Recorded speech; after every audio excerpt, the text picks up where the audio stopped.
Welcome to Simple Scotch Reviews. Here we have Bunnahabhain. It's a Bunnahabhain 12-year-old. It's a single malt Scotch whiskey bottled at 46.3% ABV. It's from the Isla region. Not your typical Isla. Doesn't have the smoke thrown at you, or it's unpeated, so it's not going to be like your traditional Isla that you might be accustomed to.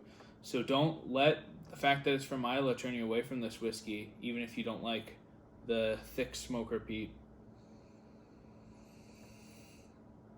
So they do use ex-sherry barrels in the maturation process. You definitely get some of that sherry fruit on the nose. The nose isn't as strong as I remembered. You get the sherry fruits, you get some of the baking spice, the oak,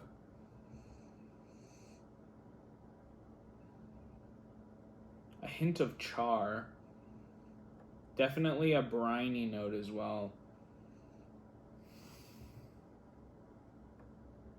Let's take a taste.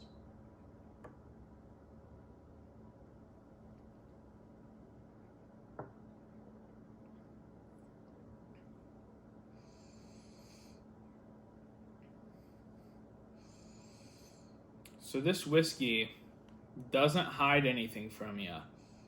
The nose translates to the palate.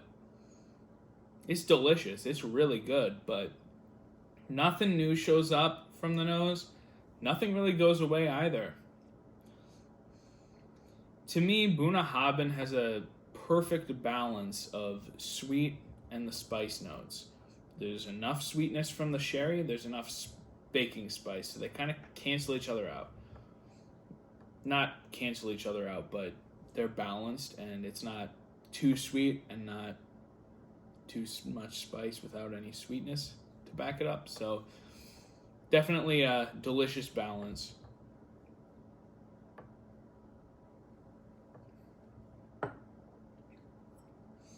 This whiskey's got the sherry notes on the palate, the baking spice,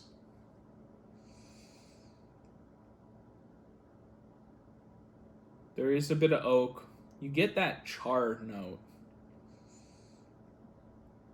I'm sure there's a lot of factors that play into that besides it being peated, which it's unpeated, so yeah, that's just good whiskey, and it's got that balance. Like, it's got the spice and the sweetness, and it's just great. Sherry fruit, the brine note from the nose, I definitely get in the palate. Sherry, brine, baking spice. I get a hint of vanilla. The only knock I'll have on this whiskey is the finish is short. That's not something that turns me off automatically. Some whiskeys I want a short finish. This one, I love the taste, and it would be great for it to linger. I think this one would do well with a longer finish, but not going to knock it too much because it is really good, and a lot of times I kind of prefer the short finishes because I don't want it lingering forever. I know other people are different in that way, but I don't inherently see it as better when it has a longer finish. Let's put it that way.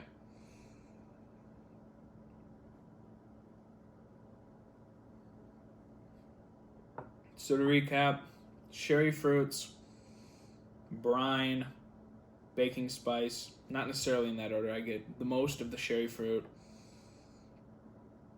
probably then the brine, or sherry fruit, baking spice, brine, oak and brine can be flipped, and I get a hint of vanilla, but very, very faint, and I don't get a whole lot else. It's just good whiskey. The finish being short, nothing new really shows up. You do get a little more of the hint of char in the finish, at least I do, but that finish is very short-lived. When you're comparing it to Bunnahabhain 18, if you're thinking between the 12 and the 18, just to give you a little quick comparison, the 18 has more sherry influence. So on the 18, you get a lot more sherry fruit. It's a sherry fruit explosion to start, and then it goes to the baking spice, whereas this 12 is just sherry fruit, baking spice, kind of all balanced. I feel like the 18, it does have more baking spice too, but the 18 really ramps up that sherry fruit. Has a little more vanilla as well. Surprisingly, I don't get a whole lot more oak in the 18, like just that oaky note. I get more of that in the 12. I feel like the 12 is going to be, if you don't want too much of that sherry fruit and want a little less sweetness, I think the 12's less sweet. It's got more of that balance between fruit and spice. The 18 kind of leans a little towards the fruit and sweet from the sherry. Bunnahabhain 12 is also a must try. Very good. And I think I said this in the 18 video. It's a great thing for people who aren't keen for the big Lagavulin, Ardbeg, Lefroy, none of those. It's a different side of Islay that I think everyone should give a try, because you might like it even if you don't like the other whiskeys from Islay.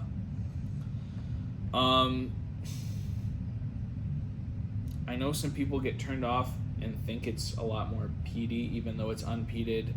There's a variety of factors that go into that. But it's got great balance. I think it's a really, really good whiskey, and it's interesting to me. I do get kind of a